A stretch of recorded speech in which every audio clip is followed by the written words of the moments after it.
Part 1. You are going to hear a conversation. Before you listen, please look at Questions 1 to 6.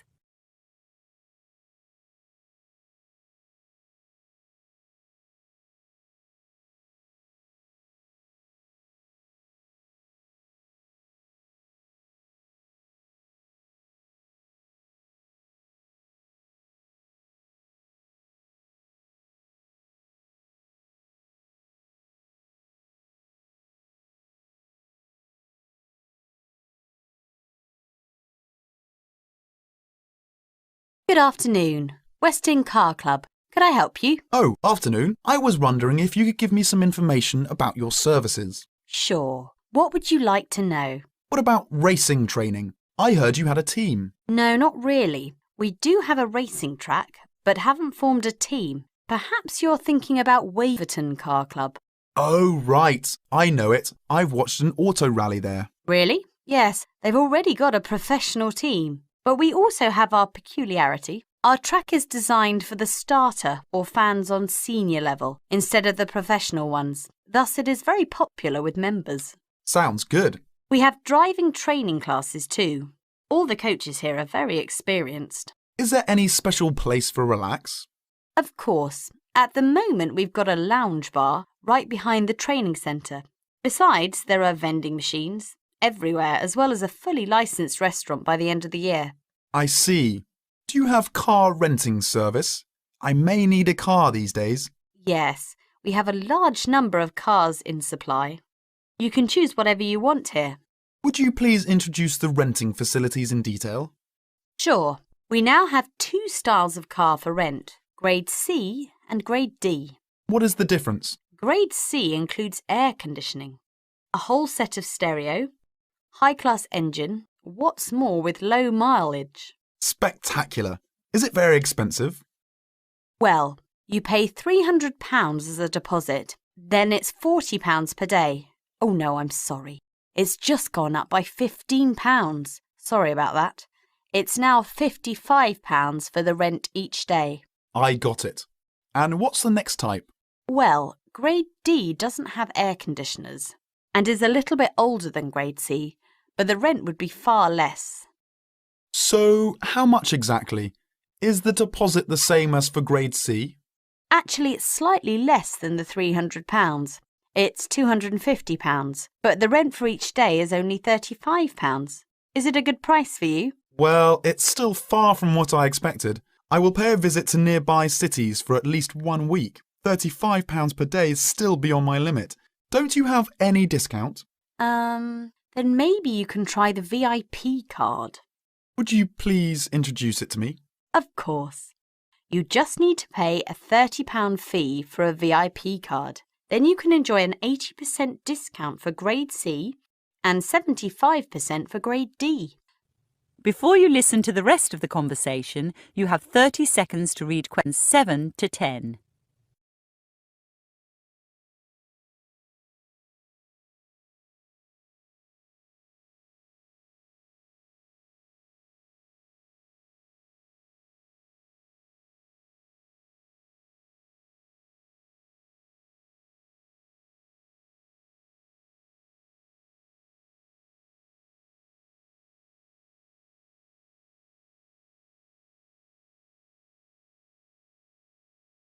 Besides, we also offer road map, sun sheet and flashlight to the VIP. Oh, that should be all right. By the way, can I pay for it by credit card? Sure, you can pay by cash or credit card, but no cheques are permitted.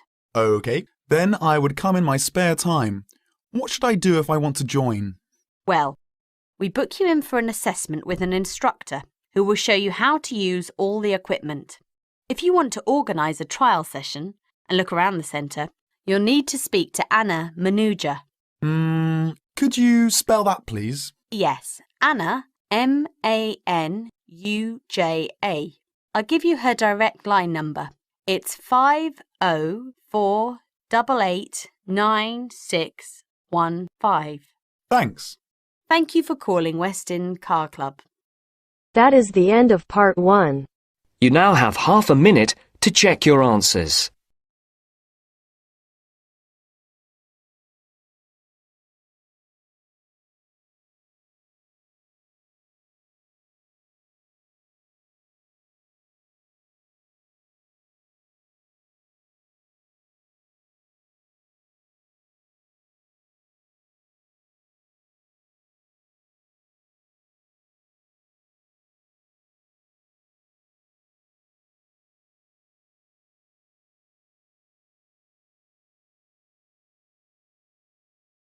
Now turns to part 2. Part 2. And you are going to hear a lecture. Before you listen, please look at questions 11 to 20.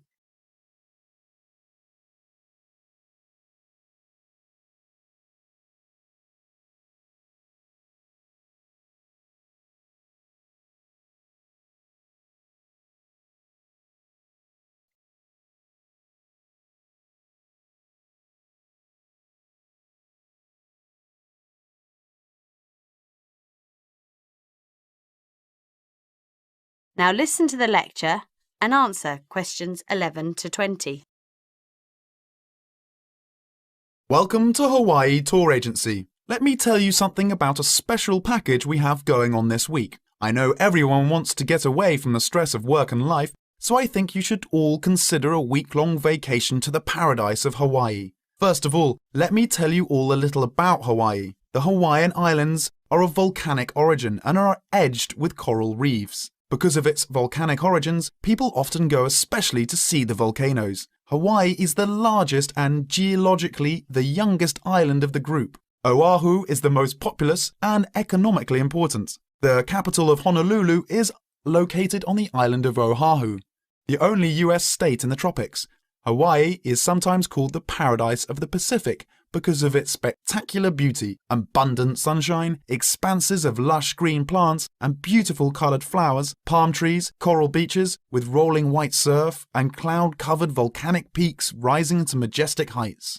Some of the world's largest active and inactive volcanoes are found on Hawaii and Maui. Eruptions of the active volcanoes have provided spectacular displays, but their lava flows have occasionally caused great property damage. The lava can spill down the mountains into the settlements where people live. The most famous of these is right by Honolulu. It is called Diamond Head because from far away, the top of the volcano looks like a diamond. Vegetation is generally luxuriant throughout the islands, with giant fern forests and lush vegetation. Although many species of birds and domestic animals have been introduced on the islands, there are few wild animals other than boars and goats, and there are no snakes. The coastal waters abound with fish. Before you listen to the rest of the conversation, you have 30 seconds to read questions.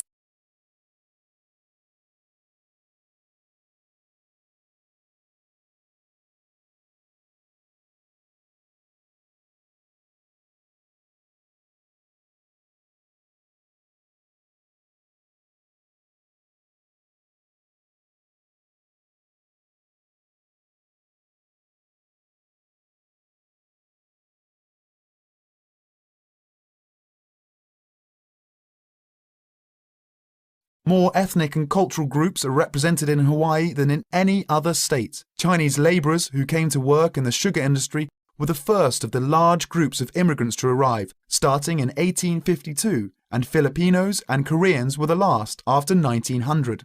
Other immigrant groups, including Portuguese, Germans, Japanese, and Puerto Ricans, came in the latter part of the 19th century. Intermarriage with other races has brought a further decrease in the number of pure-blooded Hawaiians, who comprise a very small percentage of the population. Now, this all sounds very interesting, right?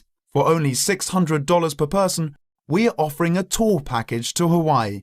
This includes your round-trip airfare and fully guided tours. The duration of the trip is 5 days, including hotel for 5 nights and tour buses that will take you all around. We will go to the famous beaches, the volcanoes and the forests. Sign up today to save your space as seats are running out quickly. The end of part 2. You now have half a minute to check your answers.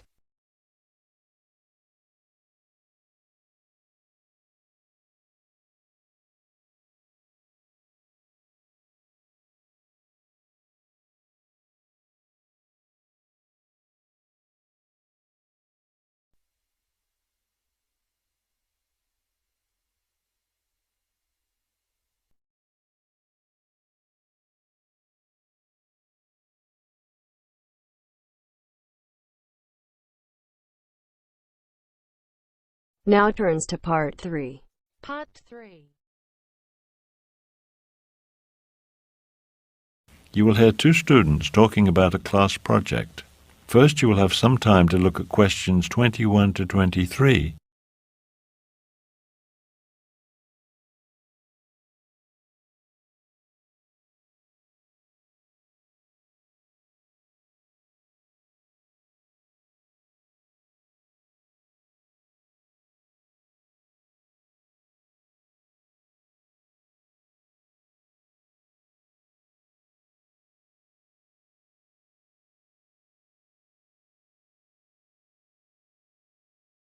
Now listen carefully and answer questions 21 to 23.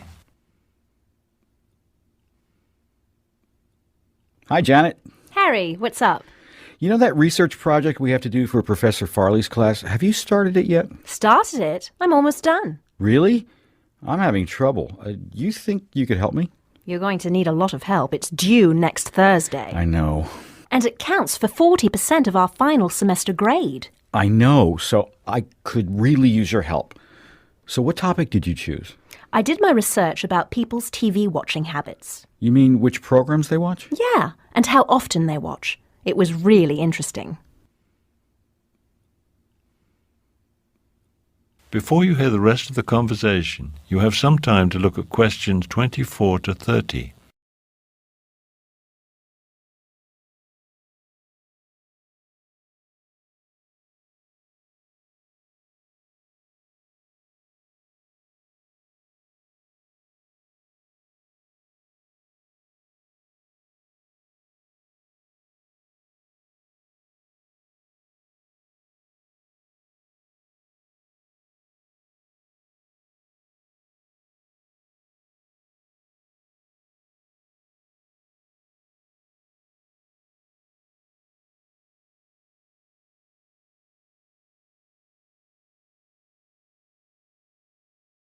Now listen carefully and answer questions 24 to 30.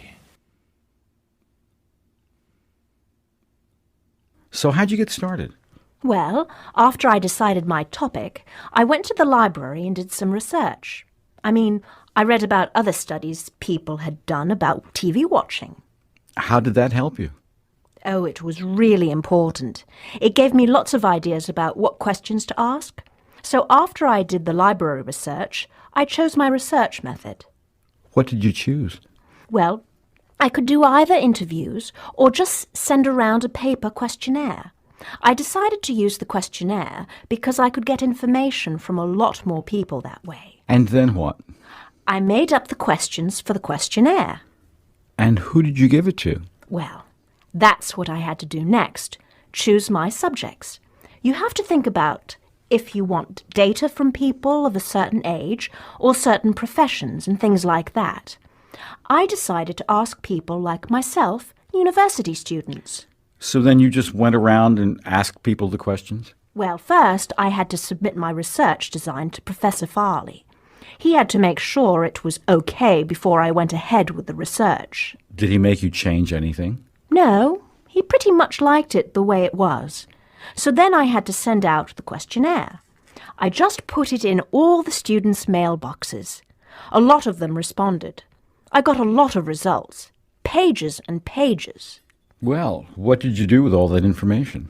Well, I did what Professor Farley told us to do. I made charts and graphs. That helped me figure out what all the data meant. Charts and graphs, huh? I'll have to look at my class notes. Yes, you'd better. The professor outlined the whole process for us. So then you'll just hand in those charts and graphs on Thursday? Well, I'll have to write a report too, of course. The professor wants to see our interpretation of the results. That's the whole point, don't you see? Yeah, I guess. If I get started now, do you think I'll finish on time? Maybe, if you don't have anything else to do this week.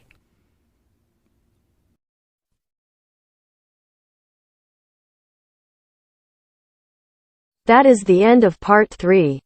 You now have half a minute to check your answers.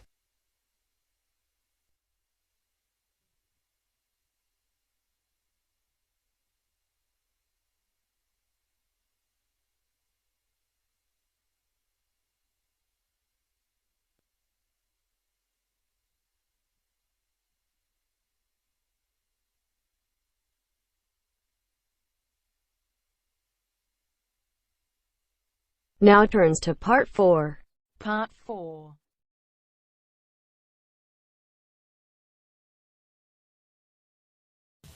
You'll hear a professor giving a lecture on the American crow. First, you have some time to look at questions 31 to 40.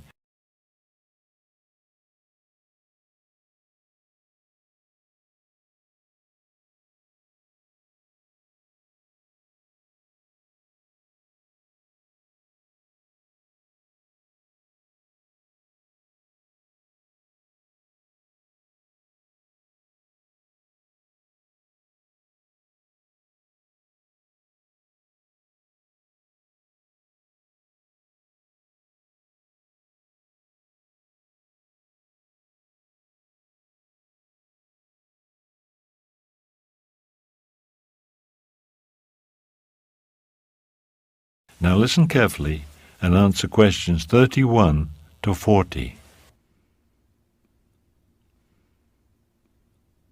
Today I'll talk about the American crow, also known as the common crow. This bird has a bad reputation, and many people consider it to be a pest. But the American crow and many of its cousins in the corvid family are actually among the most intelligent of all the birds. There are about 40 species in the crow family, and they can be found in most parts of the world. You'll find crows in North America, although, interestingly enough, not in South America. While crows live in cold areas of the far north, close to the Arctic region, there are none in Antarctica. They also like warm regions. There are several species of crows, for example, in Hawaii. And of course, you'll find them in other parts of the world, Europe, Asia, and so on. The American crow is one of the 15 species of crows found in North America, and is also one of the most common. It's not a small bird, measuring 39 to 49 centimetres in length. Unlike some of its cousins, the magpie, for example, which is black and white, or the blue jay, which is blue with white and black markings, the American crow is completely black, including the beak and feet. Because of their intensely dark colour, some people dislike crows, or better said, fear them. Another reason people dislike crows is because they associate these birds with garbage. Crows love garbage and are often seen hanging around dumpsters behind restaurants and grocery stores. In addition to garbage left behind by humans, crows eat seeds, grains, eggs, fish, and carrion. They'll eat just about anything. One of their absolute favourite foods is corn. Crows build large nests of sticks, usually in trees or sometimes in bushes. For safety reasons, they almost never nest on the ground. Mostly they nest alone, but in some places they've been seen nesting in colonies. The female lays from 3 to 6 eggs at a time. The eggs hatch in about 18 days. The babies stay in the nest for around a month. Generally, 35 days after hatching, they have their feathers and are ready to fly. Next, we'll talk about some studies which have demonstrated the extreme intelligence of these animals. That is the end of part 4. You now have half a minute to check your answers.